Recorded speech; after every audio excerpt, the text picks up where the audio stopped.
മധുരമീ യാത്രകൾ ഒന്നായി പൊഴിയുമ്പോൾ സഫലമീ ജീവിതം ഒരോർമ്മ പോലെ എന്ന കവിവാക്യത്തെ അക്ഷരാർത്ഥത്തിൽ ശരിവെച്ചുകൊണ്ടുള്ളൊരു യാത്ര, ഒരു നെല്ലിയാമ്പതി യാത്ര.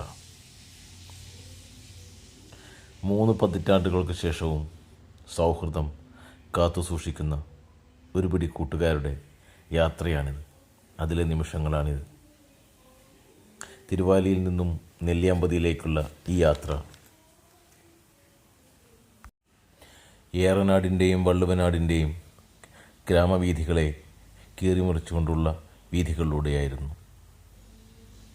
വേലകളുടെ നാടായ നെന്മാറയ്ക്കടുത്തുള്ള പോത്തുണ്ടി ഡാമിൻ്റെ അതിമനോഹരമായ നിമിഷങ്ങളും ആസ്വദിച്ചുകൊണ്ട് നെല്ലിയാമ്പതി ചുരം കയറുമ്പോൾ പ്രതീക്ഷകൾക്കപ്പുറത്തേക്ക് ആകാംക്ഷയും ഓരോരുത്തരുടെയും മനസ്സിൽ കുടിയേറിയിരുന്നു എന്നത് നിസ്സംശയം പറയാൻ സാധിക്കും. എന്നാൽ ഒരു ദിവസങ്ങളെല്ലാം ഒരു ദിവസം ഏതാനും മിനിറ്റുകൾ എന്ന പോലെ കഴിഞ്ഞു പോയപ്പോൾ ആ യാത്രയുടെ ആസ്വാദന മുഹൂർത്തത്തിൻ്റെ ലെവൽ എത്രയെന്ന് നമുക്ക് ഓരോരുത്തർക്കും ആലോചിച്ചാൽ മനസ്സിലാവുന്നതേയുള്ളൂ. പോത്തുണ്ടി ഡാമും കേശവൻ പാറയും സീതാർകുണ്ടും മിന്നാർപ്പായും മാട്ടുമലയും എല്ലാം ഉൾപ്പെട്ട ഒരു യാത്ര. ഓഫ് ഡ്രൈവ് അനുഭവത്തിൻ്റെ ദ പീക്ക് ലെവൽ, മറക്കാനാവാത്ത ഒട്ടനവധി ഓർമ്മകൾ സമ്മാനിക്കുന്ന ഒരു യാത്രയുടെ നിമിഷങ്ങൾ. ആ യാത്രയ്ക്ക് ഏറ്റവും അനുകൂലമായ ഒരു പരിസമാപ്തി.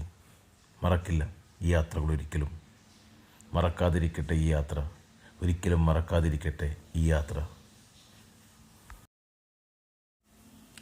നെല്ലി ദേവതയുടെ ഊരായ നെല്ലിയാമ്പതിയിലെ വിശേഷങ്ങൾ ഒട്ടനവധിയാണ്. ഓറഞ്ച് തോട്ടങ്ങളുടെയും തേയിലത്തോട്ടങ്ങളുടെയും നാട്, കാപ്പിത്തോട്ടങ്ങളുടെയും മനോഹരമായ ചോലക്കാടുകളുടെയും നാട്, വിശാലമായ പുൽമേടുകളും